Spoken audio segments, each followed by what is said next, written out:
은혜를 나누도록 하겠습니다.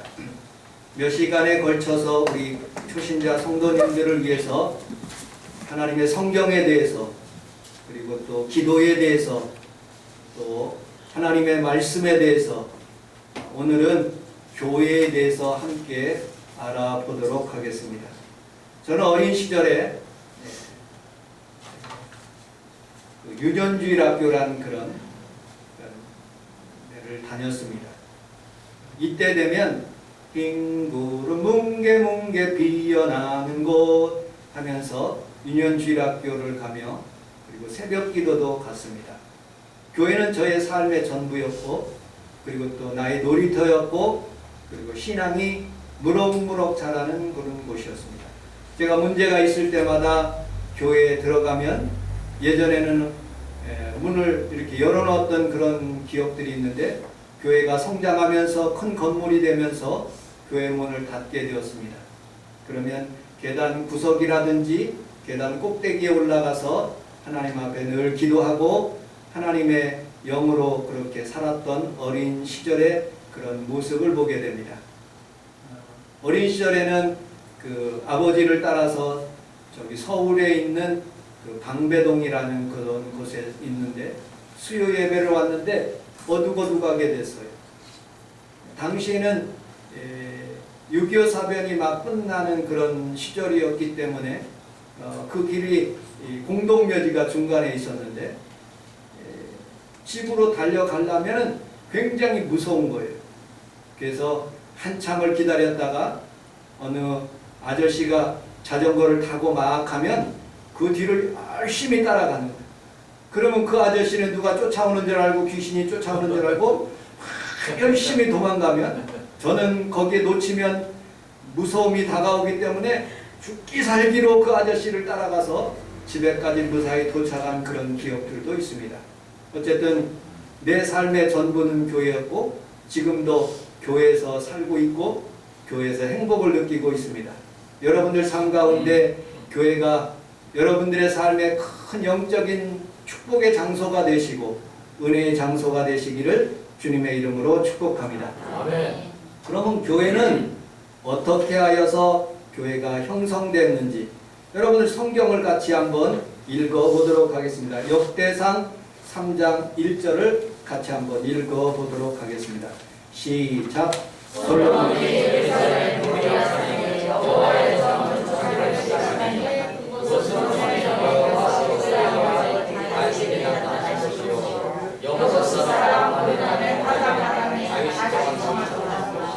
아멘. 솔로몬이 하나님의 성전을 건축하기 시작합니다. 어디에다가? 모리아 산에다가. 이 모리아 산은 아브라함이 하나님의 명령을 듣고 이삭을 드리라고 하는 그 장소였습니다.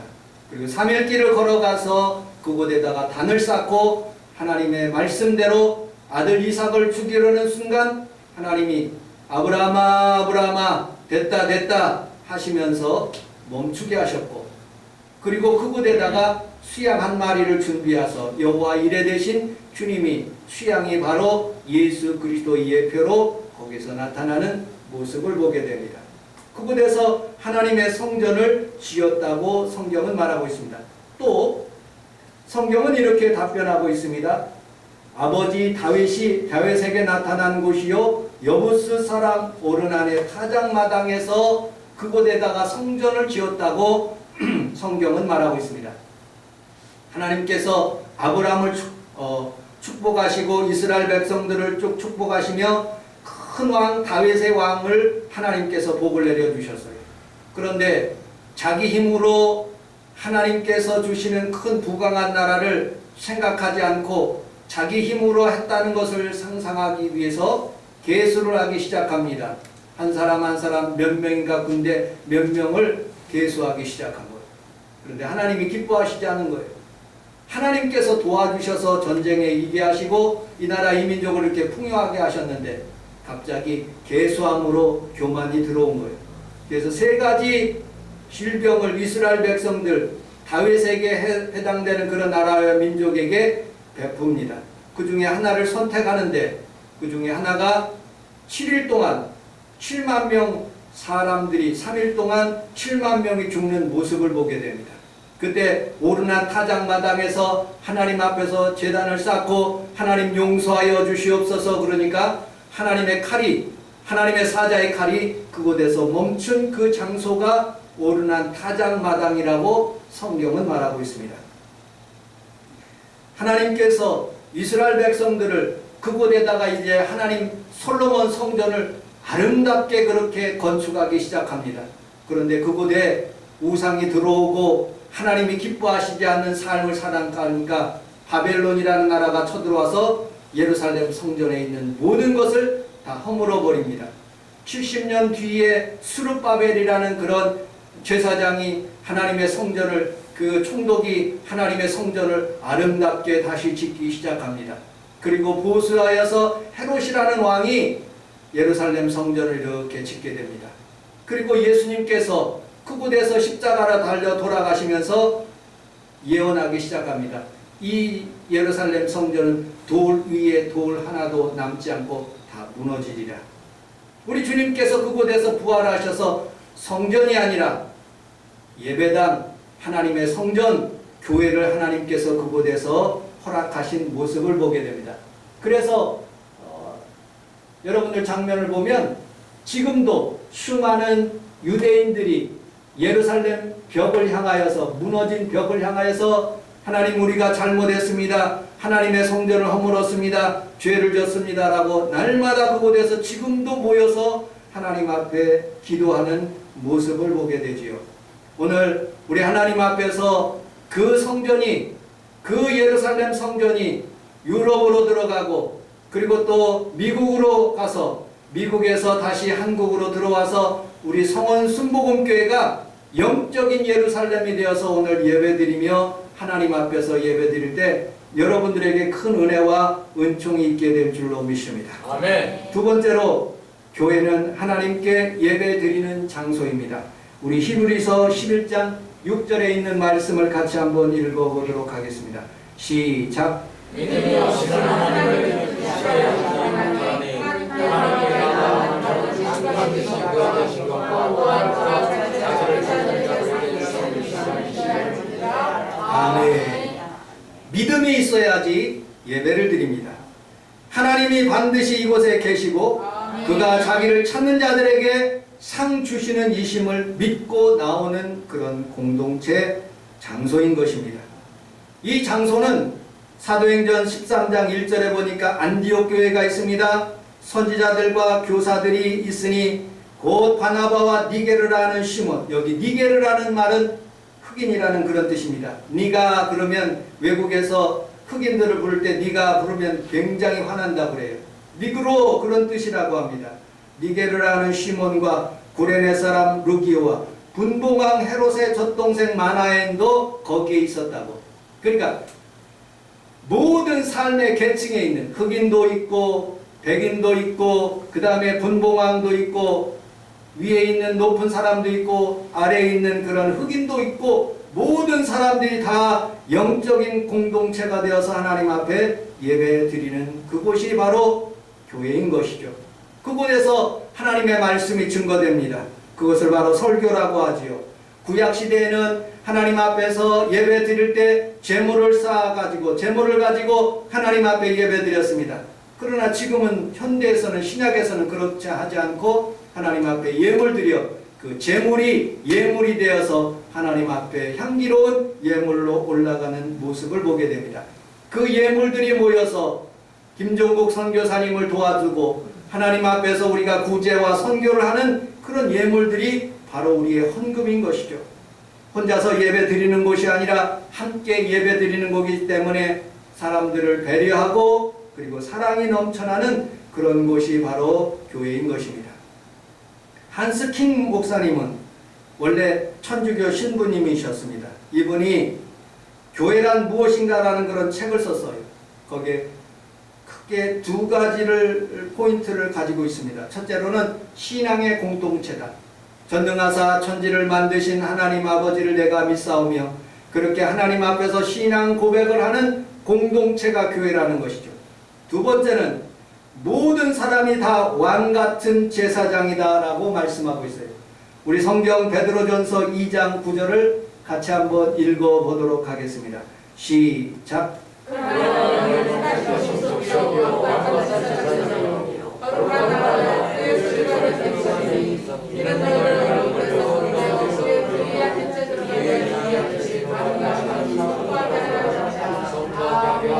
좌우에 있는 분하고 그렇게 인사하겠습니다. 성도님은 왕 같은 제사장입니다. 한스 퀸 이 신부님이 천주교 사제들을 가르치는 그런 교수였습니다. 그리고 천주교 교황으로부터 사제를 받은 그런 분입니다. 그런데 자기 생각은 이 교황이 그렇게 하는 것이 옳지가 않은 거예요. 모든 사람들은 다 교황도 하나의 인간이므로 하나님과 직접적인 관계, 왕 같은 제사장으로 각자의 예배의 그런 제사장으로 하나님 앞에 오는 것이지, 누구를 통해서 교황이나 사제를 통해서 하나님과의 그런 관계를 맺지 않는다고 그렇게 함으로써 파면을 당합니다. 그럼에도 불구하고 그의 신학은 확고하여서 우리 기독교 신앙의 큰 주류가 되는 그런 말씀을 해주시는 그분이었던 것이죠. 여러분들, 우리는 살아가면서 우리 하나님 앞에서 이곳에서 예배드릴 때 누구를 의지하지 않고 여러분들은 예수님을 만나는 장소가 되시고 성령님과 함께 예배드리는 곳이 되시고 우리 하나님 앞에 응답받는 귀한 성도들이 다 되시기를 주님의 이름으로 축복합니다. 특별히 교회는 예수님의 피로 세우셨습니다. 사도행전 20장 28절에 보면 하나님이 자신의 피로 사신 교회를 보살피게 하셨느니라고 말씀하고 있습니다. 주님께서 친히 자신의 피로 사셨다고 하나님 말씀하고 있습니다. 교회는 완전한 교회가 없습니다. 불완전합니다.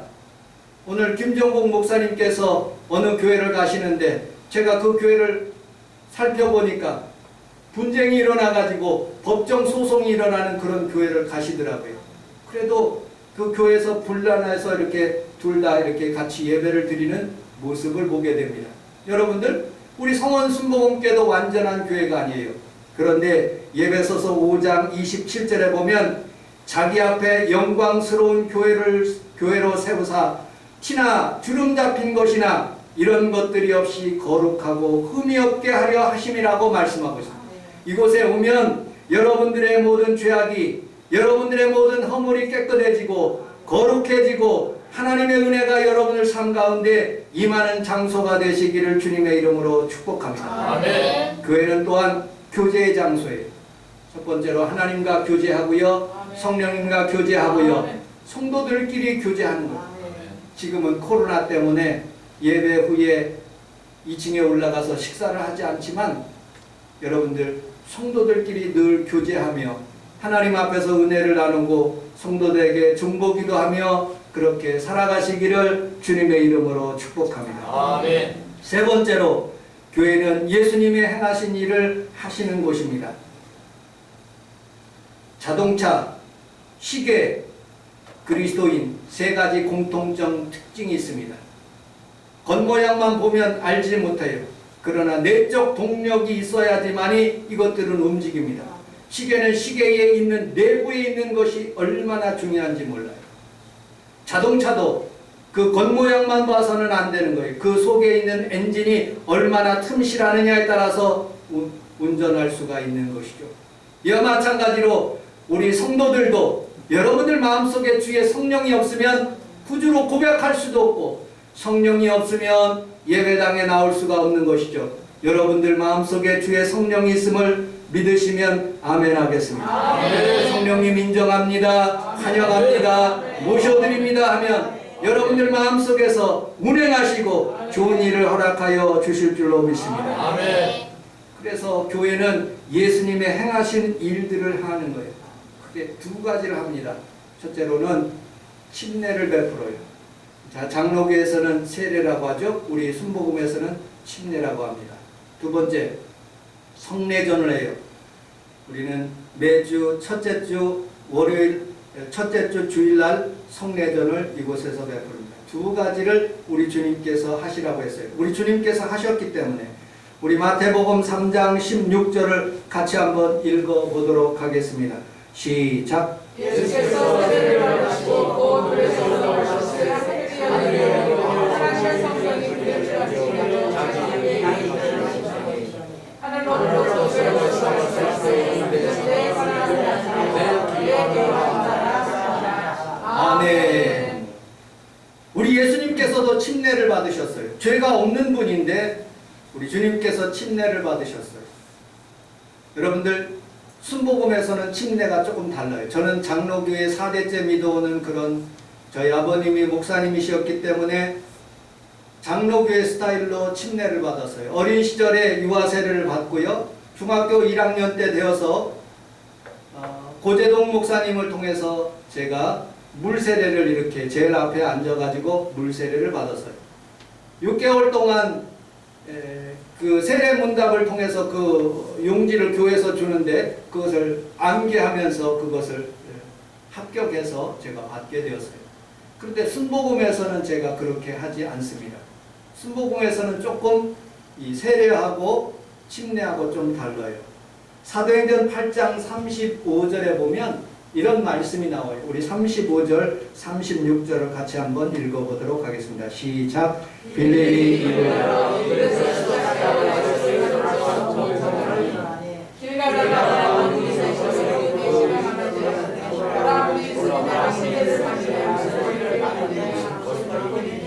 아멘. 순복음에서는 이 교회도 원래 요 앞에 이 강대상 요 부분에 침례탕이 있다는 말을 들었어요. 원봉리 한수집사님 침례탕이 있죠. 예. 어느 교회든지 순복음교회에서는 첫 번째 예배 드리는 그 순간에 새가족이 오면 구주로 고백하면 모든 성도들 앞에서 침례탕을 베풀어요. 저도 장로교회에 이렇게 있다가 순복음 목사님이 되기 위해서 제가 필리핀에 4년 동안 가서 신학을 공부하면서 윌리엄 맨지스 학장님으로부터 샌페르난도에 가서 김종국 목사님, 윤정열 목사님 저 셋이서 거기서 침례를 받았어요. 그 바닷가에서 이렇게 침례를 받게 되었어요. 그런데 어떤 순복음 교회에서도든지 하나님 앞에서 그렇게 겨울에 이렇게 침례를 베풀 수가 없기 때문에 대부분 여름에 침례를 받습니다.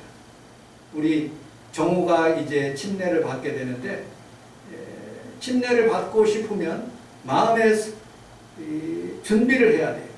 목사님 저는 이번에 조금 침례 받기가 어렵습니다. 그러면 다음 연도에도 받을 수가 있어요. 목사님 이번에 침례를 받으려고 합니다.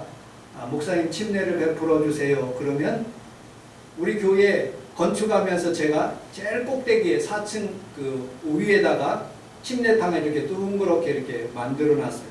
거기에다 이제 물을 붓고 8월 15일 날 이렇게 침례를 베풀 수가 있어요. 그런데 절대로 강요하지 않습니다. 왜냐하면 성령님께서 내 마음속에 침례를 받아야 되겠다고 그런 마음에 확신이 없으면 억지로 받는 거거든요. 그러므로 우리는 하나님 앞에서 순복음의 그런 교단에 와서 우리 교회에 와서 하나님 앞에서 이제 성도가 되겠다 하는 마음의 결심이 들으면 언제든지 하나님 앞에서 목사님이나 사모님한테 얘기하시면 8월 15일 날 우리가 모든 성도들과 함께 침례를 받을 수가 있는 것입니다. 약식으로 베풀 수가 있어요. 그러나 교단에서 그렇게 허락하지 않기 때문에 저희들은 침례를 베풀 수 있도록 그렇게 하고 있습니다. 세 번째, 예수님께서 우리에게 부탁하신 일이 있어요. 성찬 예식입니다. 누가복음 22장 19절로 있는 말씀을 같이 한번 읽어보도록 하겠습니다. 누가복음 22장 19절 시작. 또 떡을 가져다가 감사하시고 떼어 예배드리게 주시되 이것은 너희를 위하여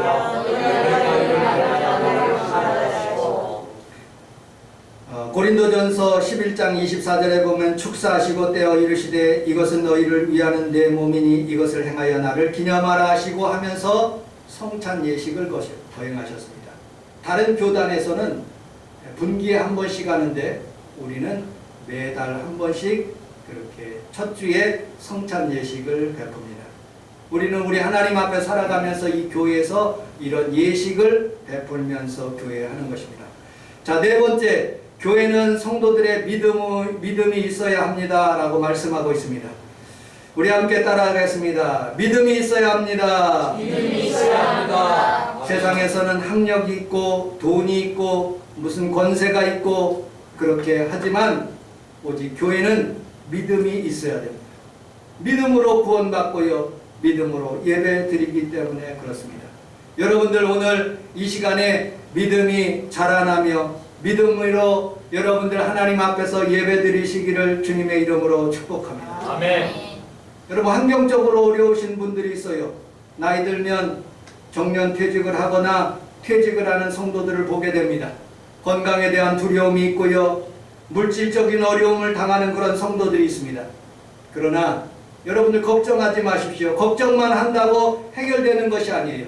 교회 와서 하나님 앞에 기도하고 걱정은 물러가게 하시는 하나님을 따라서 여러분들이 걱정의 모든 근심들이 다 물러가게 하시는 우리 주님을 믿음으로 여러분들이 세상을 이기시기를 주님의 이름으로 축복합니다. 아멘. 우리 주님께서 한 사람 한 사람 병든 자를 치료하실 때 그들의 믿음을 보시고 내 믿음이 너를 치료하였느니라, 구원하였느니라 말씀하시며 그렇게 치료하신 모습을 보게 됩니다. 오늘도 우리 주님께서 여러분들에게 큰 믿음을 통해서 하나님의 은혜가 있기를 주님의 이름으로 축복합니다. 아멘.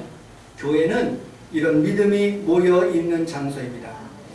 우리 평강이가 아주 어렸을 때에 우리 대원 아파트에 살고 있는 501호, 지금도 살고 있는 수빈이 다빈이가 있습니다. 그 아이가 그 놀이터에서 있었을 때, 아주 어렸을 때예요. 제가 다가갔어요. 수빈아, 다빈아, 왜 울고 있어? 아, 누가 형이 때리는 것 같아요. 그래? 형을 못 때리게 하고. 그 전에 김가비 권사님이 우리 교회 다니셨는데 그 아이들을 데리고 그 집으로 데려간 거예요. 마치 교회는 이와 같습니다.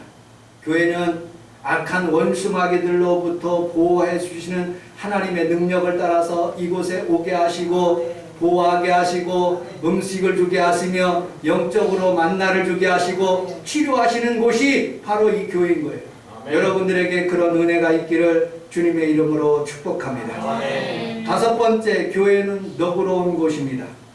우리 곧 사도행전 17장 11절을 같이 한번 읽어보도록 하겠습니다. 사도행전 17장 11절 시작. 베레아에 사람들은 사람들이 너그러워서 하나님과 말씀하고 이것이 전하며 날마다 예수님께서 부활하시고 난 뒤에 그들과 40일 동안 동행하며 예루살렘을 떠나지 말고 성령을 받으라고 말씀하셨습니다. 예루살렘 마가 요한의 다락방에서 모여서 하나님 앞에 부르짖을 때 그곳에서 성령이 임하고 예루살렘 교회가 탄생되었어요. 성령이 임하는 교회, 예루살렘 교회. 그리고 부흥하기 시작합니다. 그리고 핍박이 들어와요. 그리고 안디옥에 가서 사울과 바나바를 파송하여 그곳에 안디옥 교회, 선교하는 교회를 만듭니다. 그리고 사도 바울이 이제 빌립보, 그리고 데살로니가 교회, 그리고 또 베레아 교회에 가게 됩니다. 이 베레아 교회는 데살로니가에 있는 사람들보다 더 너그러워서, 우리 함께 따라서 하겠습니다. 너그러워서. 다시 한번요. 너그러워서 용납을 잘하고 수용을 잘한다는 뜻이에요. 어저께 우리 사모와 같이 얘기를 했습니다. 목사님, 우리 교회가 조금 너그러운 교회가 됐으면 좋겠습니다. 왜요? 저하고 결혼할 때 일이었습니다. 저는 순복음교회 목사님이셨습니다. 우리 처는 광주의 해성교회를 장로교회, 보수축 장로교회를 다녔어요. 그런데 저하고 결혼한다 그러니까 주변에서 이단교회에, 순복음의 이단교회에서 그렇게 결혼한다고 해서 반대하는 사람이 있었답니다. 그런데 그 해성 장로교에 있는 장길주 목사님한테 찾아가서 순복음에 있는 목사님과 결혼하려고 그러는데 그 교회가 이단입니까? 하고 물었더니 이단이 아니라는 겁니다. 그래서 그냥 저하고 잘 결혼하게 되었습니다. 저도 신앙생활 하면서 우리 작은아버지, 모든 작은아버지들이 상도동에 있는 충신을 다 나오셨어요. 제가 이렇게 순복음교회에 온다 그러니까 반대를 하신 거예요. 왜 그곳에 가느냐? 그곳에 가지 말고 장로교회 쪽으로 오라. 근데 하나님께서 저에게 성령을 주시고 성령의 충만함으로 순복음교회를 하고 싶은 거예요. 그런데 하나님께서 많은 주변에 있는 환경들이 그렇게 부정적으로 얘기를 하시는 거예요. 그런데 마음으로 작정하고 신학교를 들어가기 시작하면서 하나님께서 저에게 영의 눈을 열어주신 거예요. 참 잘했다. 말씀도 하면서 하나님의 성령의 운동도 하면서 그렇게 목회하라고 하나님께서 저를 이곳까지 인도하셨습니다. 베레아 교회는 너그러운 교회예요. 조금 다르게 생각하고 방언도 하고 예언도 하고 은혜도 나누고 여러 가지 성령의 사역들이 나타날 때 그냥 무시하고 이단이라고 생각하지 않고 너그럽게 받아들였다는 거예요. 우리 성원 순복음교회는 어떤 분은 조용하게 기도하는 분도 있어요. 어떤 분은 방언으로 기도하는 분이 있어요. 어떤 분은 예언의 은사가 나타나기도 하고 치료의 은사가 나타나기도 하는 거예요. 하나님이 주시는 은사예요. 그걸 너그럽게 받아들여야 되는 거예요. 교회는 모든 사람들 가운데 여러 가지 삶의 흔적들이 있기 때문에 각각의 흔적이 있기 때문에 너그럽게 받아들일 때 주의 은혜가 있고 하나님의 충만한 축복이 있는 것이에요.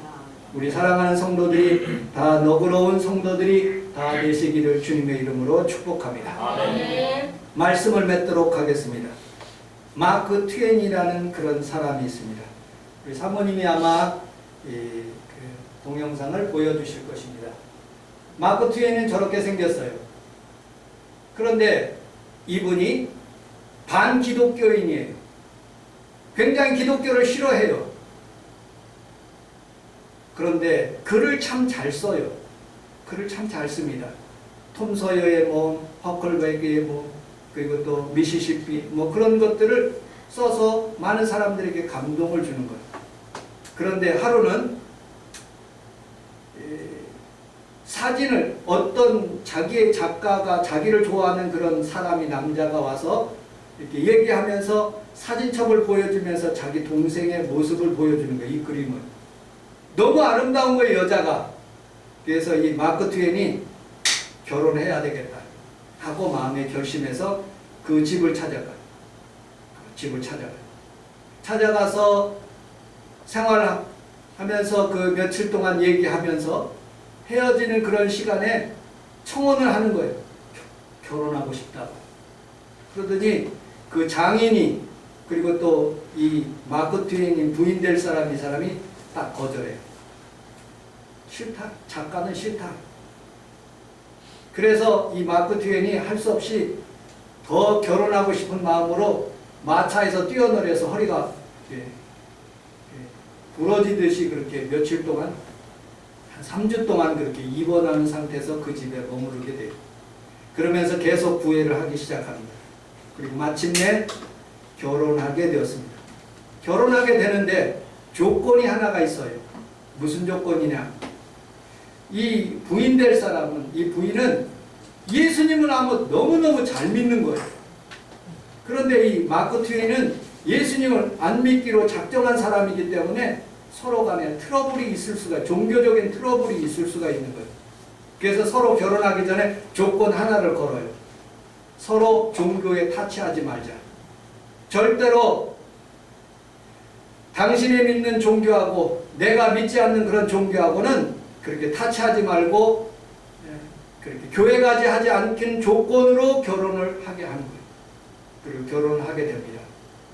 그런데 결혼하고 난 뒤에 불행이 다가오는 거예요. 첫째 아들이 19개월 만에 죽어요. 둘째 딸이 19살 때 죽어버려요. 셋째 딸은 살고요. 88세까지 살고 넷째 딸도 일찍 죽어요. 자기 부인도 59세에 죽어갈 무렵에 계속 아프니까 이 마크 트웨인이 조건을 내세워요. 우리 함께 예수 믿자. 예수 믿으면 하나님이 치료해 주시고 우리 가정의 저주가 없어질 것이다 라고 그렇게 얘기해요. 그런데 이 부인이 결혼할 때 조건이 있어. 서로 간에 교회 다니지 말자고 하는 그런 조건 때문에 둘이 믿지 않는 거예요. 그리고 둘 다 죽어요. 정신쇠약으로 마크 트웨인이 죽어요. 그런데 셋째 딸이 88세까지 살면서 그의 아버지 어머니를